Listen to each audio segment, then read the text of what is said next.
I'll start with Rusty and tell me how young you were when you first were driving a car even or a go-kart and you said, you know what, man, I wouldn't mind making a living doing this.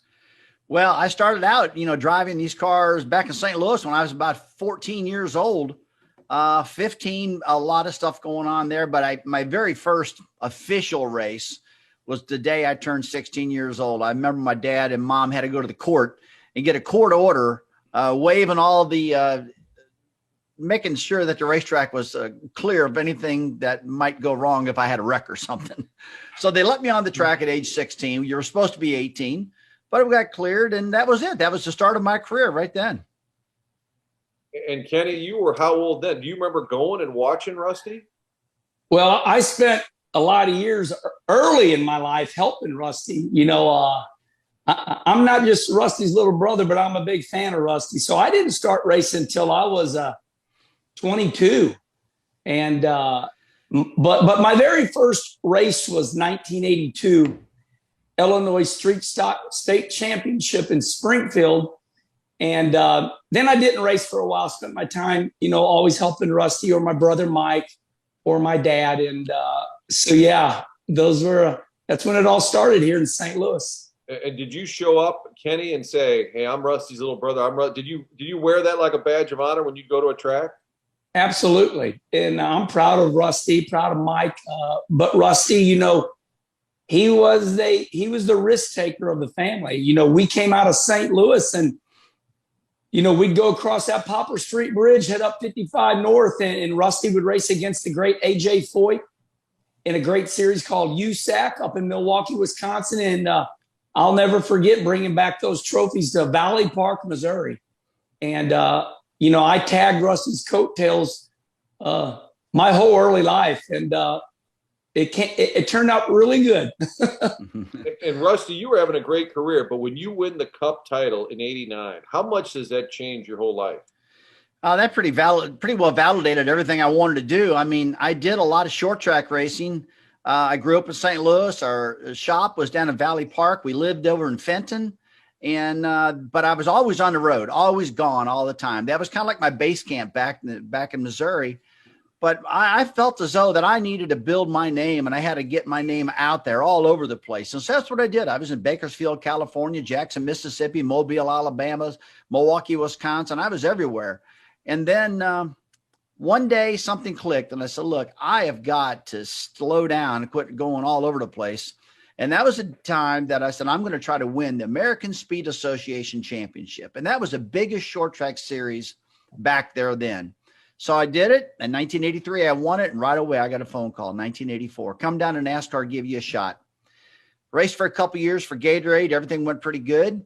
And then I got the big shot to go with the guys, Raymond Beadle out of Dallas, Texas, and drive the car. And then we won the title in '89. And after all that stuff I went through, when I finally won that title in '89, it was just, my gosh, I finally made it.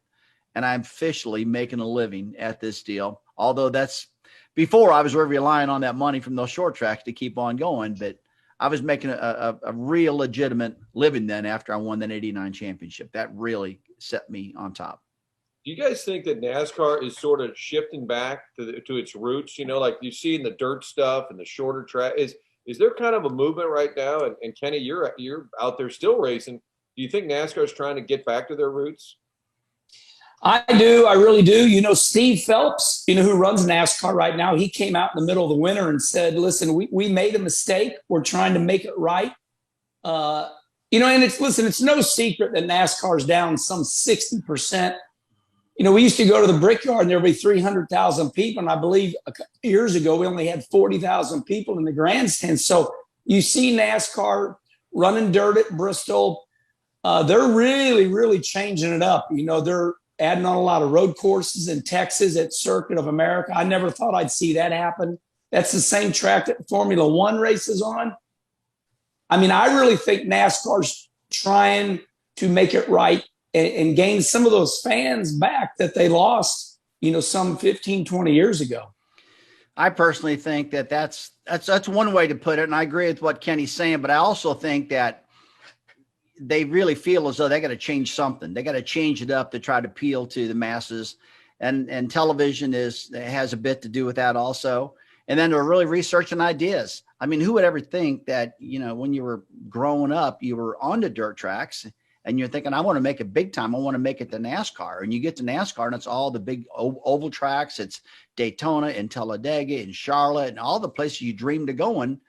And now, because of COVID and different reasons, let's focus on two of them. COVID, number one, really killed everything last year. Before that, we had issues with people retiring. I retired. Dale Earnhardt lost his life. The Labanis retired. Dale Jarrett, Jeff Gordon, Tony Stewart. The list goes on and on. So a lot of people's, their driver that these fans would pull for are gone. They're retired. And so they're really soul searching who they want to pull for, who can fulfill that void. And it's been a real hard deal. And now you got Chase Elliott coming on and people are starting to sign on to him. You got Ryan Blaney coming on. They're finally starting to sign on to him. And the race fan is finally starting to find a new hero to pull for. And that's really, really helping. Just about the time we had momentum going there, then COVID hits and slows it back down again. But the fans, every time they open the track up for, 30% of capacity, they sell it out. They sell all 30%. So it's on a climb.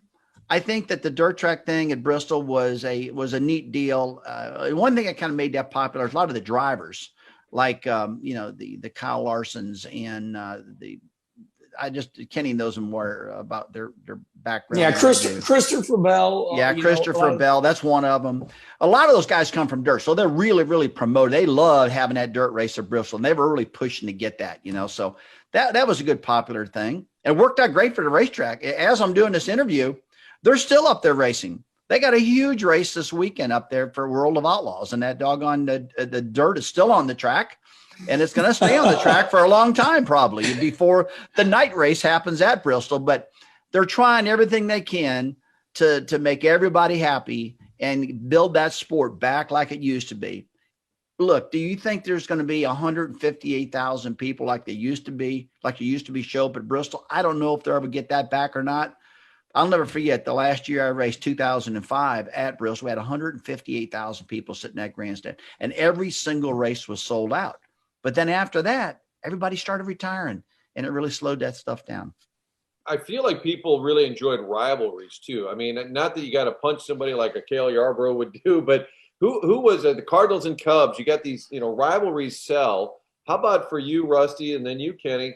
Who was your rival? Was there a driver you just hated? And if you could put him into the wall, damn it, you would. I had kind of a weird deal. Dale Earnhardt Sr. was a rival of mine, but he was a great friend of mine. So much so that we did some vacationing together, and our wives and everybody got along great and all that. But boy, when it come race time and the race would start, we're like, you couldn't tell we were friends. I mean, he was trying to steal my money. I was trying to steal his money. And then late in my career, Jeff Gordon came on, and he started to be just a real thorn in my side. He was so good that I'd be leading these races, and he'd pass me with 10 laps to go. I'll never forget, I'm in the big all-star race in Charlotte, run along. It was like 8 laps to go, and I'm leading the race. And I did right side tires, probably should have did 4. He did 4, drove right past me. And I'm like, can you believe it? This kid's got my money again. and it was always big money. It was big races. It was $1 million to win and things like that. And he got to be a real pain in my butt for a long time. Now he's doing television for Fox. We've hung out a little bit together. We get along great right now. We get along real good. So we get along good because we're not racing against each other any longer. And we can reminisce about the way it used to be and what we did before. And we get along great now. Martin, one thing I'd like to add to that is that, when we say back in the day, 15, 20 years ago, there's no doubt there was characters. My brother Rusty, I love him dearly, but he was not afraid to say what he thought, and that's where I got a little bit of who I am. Rusty spoke his mind, and and so did Tony Stewart, and you had the late great Dale Sr. He was the Marlboro man. He was the man with the black hat on it. We had characters back then, and the fans really dug into that. And along come the TV deal where we had to clean our act up, and the characters are gone. And Rusty and Dale Sr., they put on a hell of a show back then. The fans would rise to their feet to see, big brother and senior go at it. So they need to, they clean the sport up a little bit too much. And that's my opinion. Does it ever piss you guys off when they say, "Oh, you guys aren't athletes," but yet I don't ever see a fat. I never see a fat guy driving a car. I mean, you guys are still in good shape, and it's funny. They're always like, "Oh, they're not athletes," and I'm like, "Did I see you guys now? Everyone's training, watching what they eat, and again, I mean, Tony Stewart was husky like a guy like me, but you never see an out of shape driver. What do you guys think about that debate? Well, that for a while that used to aggravate me, and then I started thinking, I said, "Wait a minute! I don't care if I'm called an athlete or not. I'm a race car driver. I'm a professional race car driver. And when I think of athletes, I think of stick and ball. I don't think the word athlete attached to racing. A lot of people disagree with me because I lived the time when we'd get those questions. You guys aren't athletes. You aren't athletes. I went, well, okay. I'm a race car driver is what I am. And then I said, I can't hit the ball and you can't drive this car. That's for damn sure. And so then we get all the athletes would come to our races and they would just have such a great time, whether it's football, baseball, or singers or movie stars or whatever, they'd all be in the drivers meetings and they would just ooh and ah to be at a NASCAR race. And I got to tell you, when I get to go to a St. Louis Cardinals game, I'm the same way. I just love it, So that really never did bother me, the athlete thing. It didn't bother me. Maybe some other people did. Didn't me, though. Yeah, Martin, it was Donovan McNabb with the Philadelphia Eagles that, he was working for Fox Sports for a little bit. And he said that one day on one of his pre-show, NFL games. And then, of course, we had a debate about it. Jimmy Johnson got involved in it. And, Jimmy Johnson, he was winning a lot of championships and a lot of races. And all of a sudden, Jimmy started that lifestyle of, hey, I'm going to work out. Now, listen, it might have made him feel a little bit better, but he didn't run any better. Let's make that, Rusty's automatically in shape, and so am I. So I'm with Rusty 110%. Everybody knows that, I was good friends with Albert Pujols, and of course, he left St. Louis, and he would say to me, Albert Pujols would say, how do you drive that car 200 miles per hour? I'm like, Albert, how do you stand up in front of a standing room crowd and hit a damn home run? So it's two different disciplines. How do you guys get in the car and go the speed limit? I've always wondered, it's got to be hard, to get in a normal car and just drive around and, your wife says, hey, will you run to the store? You're like, you damn right. Well, I'm going 90. Can you drive a normal car at a normal speed? You can. I will tell you though, when people are thinking so hard about different things, whether you're thinking about your profession or, we're back here now. I'm doing the analytical work for the Motor Racing Network, the voice of NASCAR on radio. And so when I'm thinking about the race, I find myself going to the track and putting right along because it's not that I'm distracted, but I'm not in a big hurry because I'm focusing on things. Now, you get me going to the airport here at Charlotte Douglas Airport and I'm stuck in traffic and the flight leaves in 30 minutes. Yeah, I'm in a hurry. Maybe I'm going to press my luck a little bit on the speed limit. But when I was driving, just because I was always wanting to go fast in the race car, didn't mean I wanted to go fast on the track. Now, I will tell you, I've had some hot rod cars, street cars. One of the first Corvettes, a 200-mile-an-hour car. You get in cars like that, they just want to go fast. I mean, you're sitting there, you feel like you're running 60, and you look down, you're running 95. You're going, oh, man, I better throttle back, Those cars just want to go, Like now I drive an SUV, and when I feel like I'm running 70, I look down, I'm running 70. I say, okay, it just kind of feels right. Yeah, Martin, we would race in Bristol, Tennessee, about 3 hours from Charlotte. And of course, Rusty had his helicopter, but I would drive my vehicle up there. We'd get done with the race and we'd get on Interstate 81 and head back to Charlotte. And my wife would say, Kenny, slow down. I'm like, why? And I look down and I'm running 90, so you get out of those race cars and sometimes you feel like you're crawling in a passenger car. Do you ever let anybody else drive? Yeah, I let somebody else drive almost all the time. Especially when I'm at the racetrack, we had our motor coach there. And so Kenny's had different guys. I've had different guys help me drive these motor coaches. And so when you get there, you got a support vehicle. You got like an SUV or something that's getting you around all the drivers' meetings, the appearances from Miller Brewing Company or whoever your sponsors are. There's quite a bit of work going on at the racetrack. And so you'll get there in town, you'll stay in your motor coach, and who drove your motor coach will be with you all week long. So most of the time I just put them in there. I said, you drive, I'm just riding. Because a lot of times they'll do what they call a recon run. When they get there, they'll go where we're going to have these appearances, and they know how to get in the back door. They know the side ways to get in. They got that pre-planned. Everything's all done. Many, many times I just jump in that vehicle and we go through back roads and all kind of stuff, getting to these appearances. And I'm like, man, how'd you figure this out? He said, I pre-ran everything. And so the pre-runner driver drove me basically everywhere.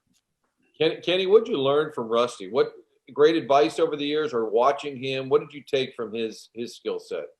Yeah, on a very serious note, Rusty taught me a lot. You know, there's a couple people taught me. It was always Rusty and then the great Dick Trickle.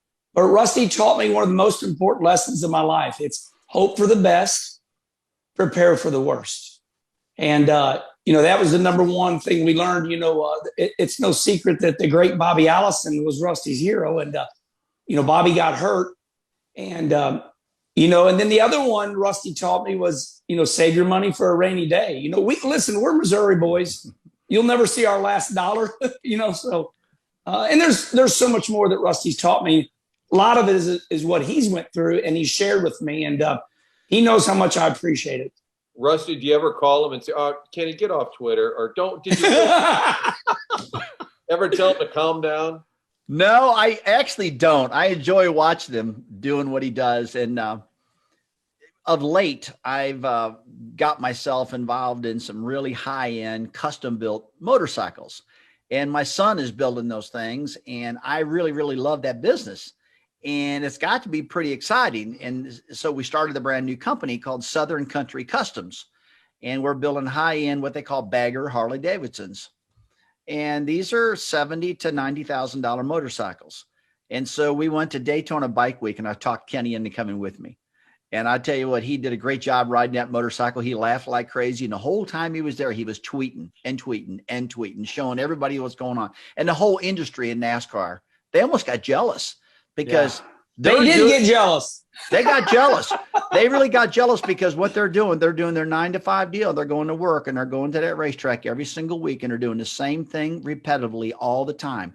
And they got to see us having a great time and building this really exquisite, beautiful motorcycles. And they loved it. They really did. I was getting phone calls like crazy, you know, from people. And then when it was all said and done in Bike Week, because of Kenny doing all the tweeting and all the stuff he did, we sold 5 extra motorcycles. You keep on tweeting, Kenny. You sell. What? How about as a kid? He always says how hyper he was. Rusty, did you guys ever say, "Oh, Kenny, knock it off"? Do you have to like lock him in his room or anything? No. Kenny's got a distinct laugh that everybody can tell and pick up from anywhere, and that's his trademark. And they'll go, "Oh, that's Kenny." You know, listen, I honestly, I was born this way. I don't mean any harm. I'm going to be the first person down at Busch Stadium, and Martin, I'm going to see you doing your stand-up after the game. And I think my deal with social media is I'm just excited. And I for some reason, I just want to share it with everybody, you know. And when I'm at the Cardinal ball game or I'm in Daytona Beach, Florida for Bike Week with my big brother Rusty and his son Steven. And, you know, listen, I'm really proud of, you know, them. And, you know, everything I do on social media is I'm always bragging on others. So, you know, every once in a while you're going to get my mouth, but you gotta take it all. You know, you can't get just a little bit of it. Martin, I think a lot of people misunderstand Kenny. Personally, they all love him, and they all say he's so funny and he's such a comedian. But I tell people, one thing you don't understand about Kenny, I said, he's got a real business sense to him too. He's a real smart kid. He knows how far to take it. He knows what he's doing. And Kenny could stop right now and do nothing and retire. So he was pretty doggone smart with his money also. And, thank you. Yeah, well, you are. I want you to, I don't think a lot of people hear that all the time. Oh, Kenny's funny. Kenny's funny. Yeah, Kenny is funny, but Kenny's really smart too. It worked out good for him. And he's real patient, real loving and caring, passionate person too, you know, just a neat a neat person that they all tell you. But yeah, I mean, that's my story about Kenny. I can go on and on and on, but I try to give him advice that I think. And when I give him this advice, he might look at me like, man, you're boring. You're just too boring. No. No, hey, Martin, by the way, edit that clip right there and send that to me. Rusty just now bragging on me. I really appreciate that. But no, but one thing I do want to say that I wished a lot of people out there had the guidance that Rusty gave me. Listen, I love my dad, Russ, and we miss him more than life. But it's no secret. I was with Rusty 24/7. I love racing. And, these old hands and Rusty's hands, too, they're pretty messed up because we're fabricators. We can make a speech and we can go to the White House, but we're in that shop and our hands get dirty, So Rusty taught me how to fabricate. I was just in Charlotte, North Carolina yesterday watching Rusty rebuild the transmission on one of those Harley Davidsons. So we're all together now, but you'll get us all. You're going to get everything we got. Kind of like Adam Wainwright, right? He's one of the greatest baseball pitchers of all time. But when we see Adam Wainwright in the dugout, he's like me. He's having a good time. And what Rusty said reminds me, we did a piece at Fox in their football studio, and I had Terry Bradshaw and Howie Long together because they've worked together for 25 years. And we were kind of joking about Terry being this country bumpkin, and Howie goes, hold on. He said, he is laughing his ass all the way to the bank. He goes, you guys are all getting reeled in. And he said, Terry is a shrewd dude, and he is laughing all the way to the bank. So you're right. Sometimes that laughing and lightheartedness, people are like, don't mistake that. That person, we know Kenny, he's pretty Missouri frugal, I believe is what he called You it. Got it. Laughing all the Yes. way. Yes. Rusty, do you miss it? Like, do you miss the competition? Yeah, I do. I don't miss it as much as people think I would miss it. I mean, there were so many things when I was driving that I wanted to do, but I couldn't do because I was driving. My dad, we'd fly to the races and he would go with me quite a bit. And I'd get to the track, we'd land a plane. I was my own pilot. Had a fellow by the name of Bill Brooks, who was our chief pilot, flying with us a lot. And we would land and I'd say, what are you guys going to do? He said, oh, me and Russ, we're going to go up here. We're going to do this. And I'm like, man, I wish I could do that. And there's everybody saying, I wish I could be a race car driver. But after you're a race car driver for a long, long time and it gets repetitive, it almost gets boring a little bit. And the stuff that my dad and Bill were doing, I was almost jealous of because they were having some fun times. They were out hunting for old tractors. They were at the military base down at Leavenworth in Kansas. I could go on and on about stuff they had done. I couldn't do it. So now I can do things like that. I can vacation a little bit more. I can be with my family a little bit more. But I'll tell you, when Martinsville, Virginia comes around or Bristol, Tennessee pops up, and I'm like, oh man, I wish I was behind the wheel and at least making some laps and that stuff. I miss those tracks. It's funny. You remind me of another story. Dan Dierdorf, plays in the NFL, Hall of Fame player, and immediately becomes a broadcaster and does football forever. He retired from CBS and he got called, his alma mater was Michigan, and he's doing their games now.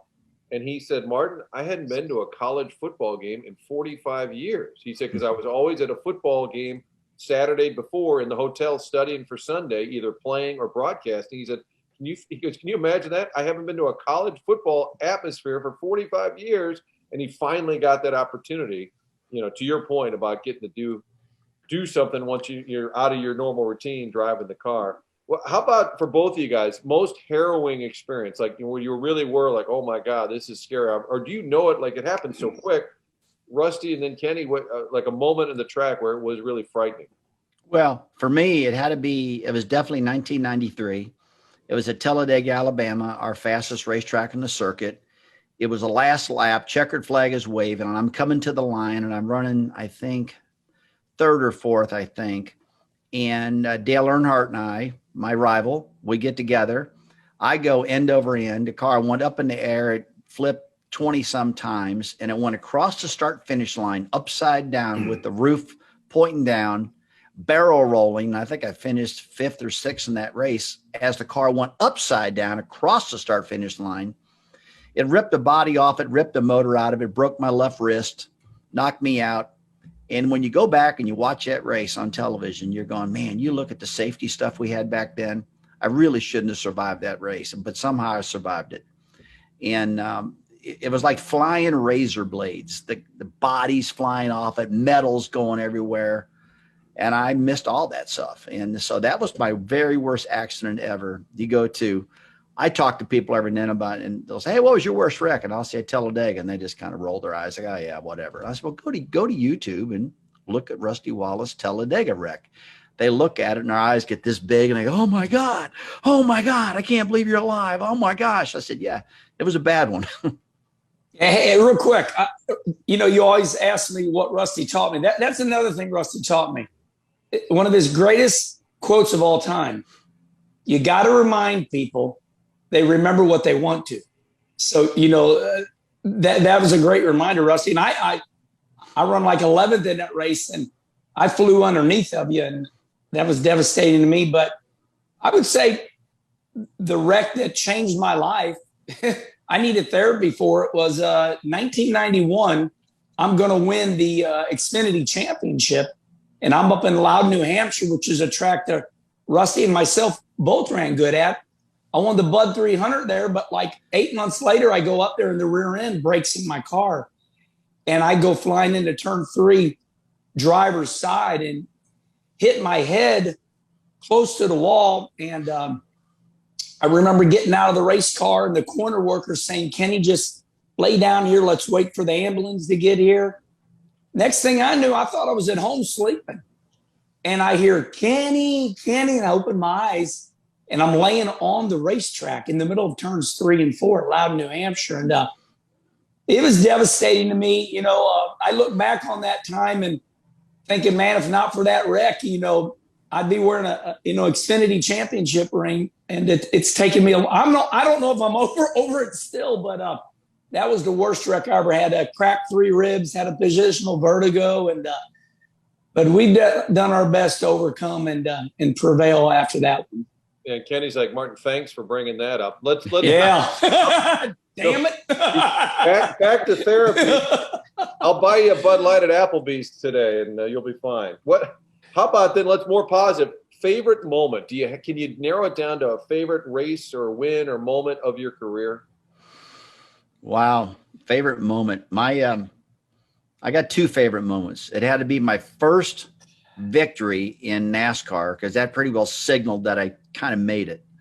My first victory, that was you know what, Martin, I'm going to change that answer. It's actually my second victory, because my first victory, when I won the race of Bristol, I thought, man, I won the race of Bristol. This is great. Then I went home that night and said, it was so hard to get to this point to win this first race. You think of the second one ever happened? Was that a fluke that I won? Is this real? Is this going to happen again? Or I just get lucky? 3 weeks later, I go to Martinsville with Virginia and I win again. And I'm like, now I'm in the club. Now I made it. I have won 2 races. I've won 2 races, and now I'm legit and I won. So that was a huge deal. The second one had to be when I was put in the Hall of Fame. And then watching my son Greg get up there and induct me into the Hall of Fame. It was emotional. It's still emotional thinking about it today. It was a big, big deal for me. And then when I had people like Ned Jarrett came up to me and he said, your life's going to change. I go, why? He said, people are going to look at you different. They're not going to look at you as a competitor. They're not going to think about, oh, I hate this guy. I'm going to talk good about him, or I'm going to talk bad about him. You are now, nobody can say nothing bad because you're in the Hall of Fame. And when I got put in that Hall of Fame, that was just a huge, huge deal. Yeah. For me, Martin, it was not my 9 Xfinity wins or, poles or things like that. I believe the most exciting moment of my career, there was a couple of them, just like Rusty. Number one was 1998, the Bud Shootout in the Cup Series. I had a choice to either push Jimmy Spencer to the win or my big brother Rusty to the win. This is on, all over the world. You go back. What race was this one now, Kenny? The Bud Shootout, 1998. Oh, yeah. Big deal. And it was a big deal. Remember, brother, you got to remind people because they remember what they want to.